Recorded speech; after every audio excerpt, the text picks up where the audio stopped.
Hey everyone, and welcome back for another deep dive. It's Liam, your host here. And I'm Zoe, joining you again. Today we're going to be picking up where we left off on the magic of bilingualism. If you haven't already listened to episode 8, I highly recommend checking that one out first. We laid some groundwork there that'll make this deep dive even more insightful. Right. It builds on what we discussed before. We're going to go deeper into the specific advantages of having a bilingual brain. It's like we're giving your language skills a total boost. Yeah, like adding that awesome power-up in your favorite video game. Exactly. Okay, so before we get into all those amazing brain benefits, I got to ask, the term bilingualism itself, is it really as simple as speaking two languages? Well, not really. Our sources outline 3 main types of bilinguals: compound coordinate and subordinate. And these categories actually depend on when and how you learn those languages. Okay, so there's more than one way to be bilingual. That's really interesting. Can you give us some examples? I think our listener would want to know where they might fit in. Definitely. Let's think about Gabriella from one of our sources. Imagine she and her family moved to the U.S. from Peru when she was just 2 years old. Right. As a compound bilingual, she's developing both English and Spanish at the same time. It's like she's using one set of concepts for both languages, like building one house with 2 different sets of furniture. So it's all intertwined for her right from the start. Yeah. That makes sense. What about her older brother, though? Let's say he's a teenager when they arrive. Would he be different? He'd probably be more of a coordinate bilingual. He's learning English at school while still speaking Spanish at home and with his friends. Okay. So he's actually working with 2 separate sets of concepts, almost like having 2 different houses, each with its own unique style. Gotcha. And I'm guessing Gabriella's parents, who are learning English later in life, would fit into that third type then, subordinate. You got it. They're likely subordinate bilinguals filtering English through their native Spanish. It's like adding a new extension onto an existing house. Makes sense. So depending on when and how you learn a language, your experience as a bilingual person can be totally different.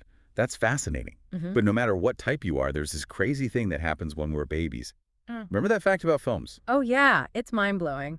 Did you know that babies can actually hear all 800 plus phonemes humans can produce? That's every single sound. Whoa, hold on. Really? All 800? But we don't keep that ability, do we? Sadly, no. As babies grow, they narrow their focus to the sounds in their native language. It's like you have this giant toolbox and you only end up using a few specific tools for your job. Exactly. And that's why it gets so much harder to hear and pronounce certain sounds in a new language as we get older. I can relate to that. I remember how much I struggled to roll my R's when I first started learning Spanish. It was rough. Exactly. That's what we call perceptual narrowing. But here's the cool part. Bilingual babies, because they're exposed to 2 languages from the very beginning, they retain the phonemes from both. They have a broader range of sounds they can perceive and produce. So even though it might seem like bilingual kids have double work, they're actually developing some pretty awesome skills along the way. It's like their own little secret advantage. Absolutely. And one of those advantages has to do with executive function. While bilingual children might take a little longer to reach certain language milestones compared to monolingual children, they actually develop superior executive function skills. Okay, so what exactly does that mean? What is executive function? Think problem solving, multitasking, filtering out distractions, all those essential skills we need to navigate our world. Wait, so you're telling me being bilingual actually helps with things like concentrating and staying organized? Everyone needs those skills. Exactly. It's like having a personal assistant in your brain, keeping everything running smoothly. Okay, that's awesome. Yeah. And it doesn't stop there, right? Yeah. What about that research on cognitive decline? Tell me more about that. This is where things get super exciting. Studies show that bilingualism might delay the onset of Alzheimer's and dementia by as much as 5 years. Seriously?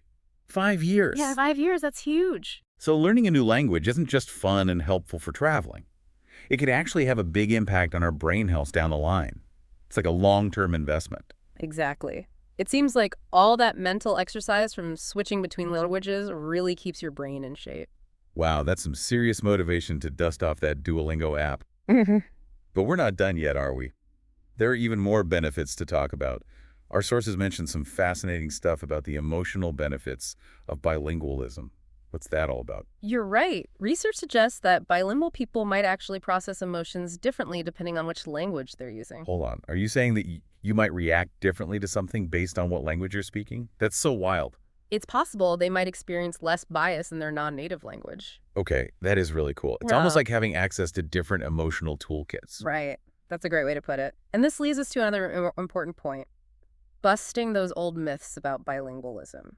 Remember that idea that speaking two languages was actually a handicap, that it could slow down development? Yeah, I remember hearing that when I was younger. Luckily, science has proven that to be totally wrong.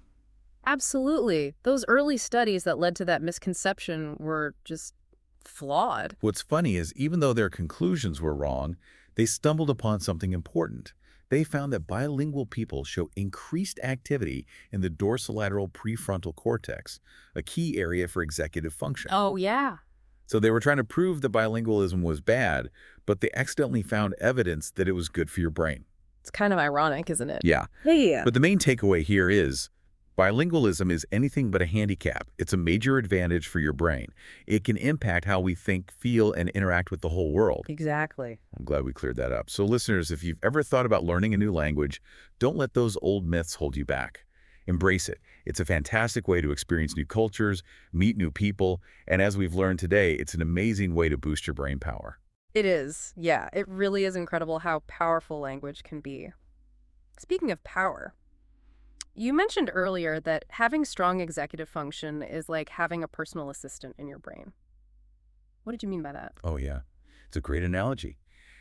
Imagine you're trying to focus on something important, but there are distractions everywhere, like noise notifications popping up on your phone, maybe even a tempting snack nearby.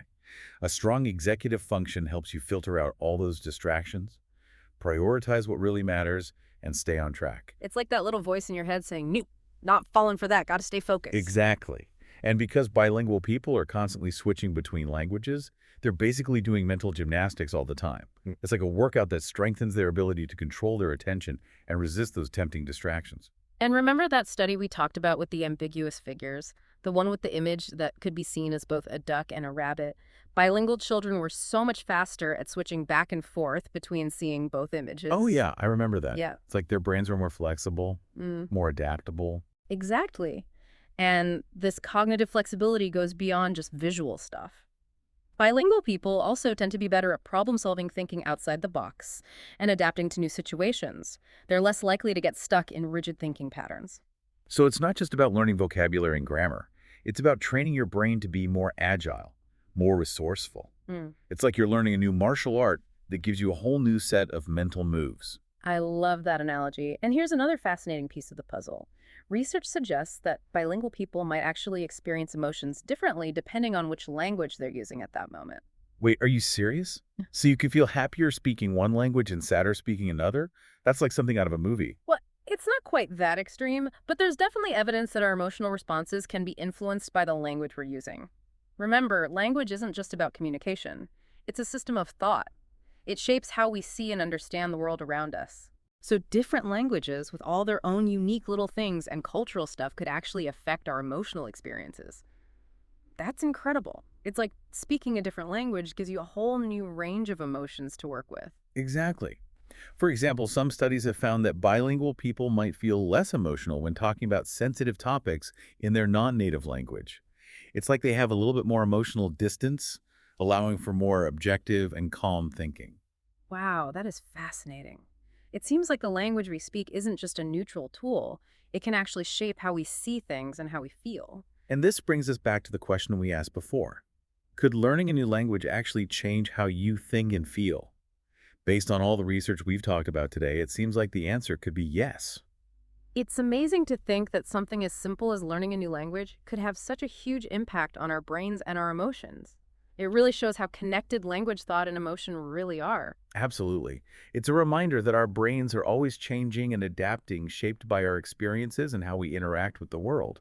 This deep dive has definitely made me appreciate language even more. It's not just about communication. It's about expanding our horizons, shaping our minds, and maybe even influencing how we experience everything around us. Well said. As we wrap up this part of our deep dive, I want to leave our listener with a thought-provoking question. If learning a new language can change how you think and feel, what other hidden potential might be waiting to be unlocked in your brain? It really is a great question, right? It's amazing to think about all that potential. But before we go too far down that road, I want to circle back to something we talked about earlier. That whole idea that people used to believe bilingualism was a handicap, it just seems so crazy now. How could anyone think that? It is pretty wild when you think about it. Looking back, those early studies were just flawed. They missed some important stuff like socioeconomic background and cultural differences. And those oversights led to some pretty inaccurate conclusions. So they were basically comparing apples to oranges. Right. They saw these differences between groups. But those differences weren't actually because of bilingualism. It was other stuff they weren't even considering. Exactly. It's a reminder that we need to be careful about how research is designed and that we shouldn't jump to conclusions. But thankfully, much better research has completely changed those old myths. Now we know the truth.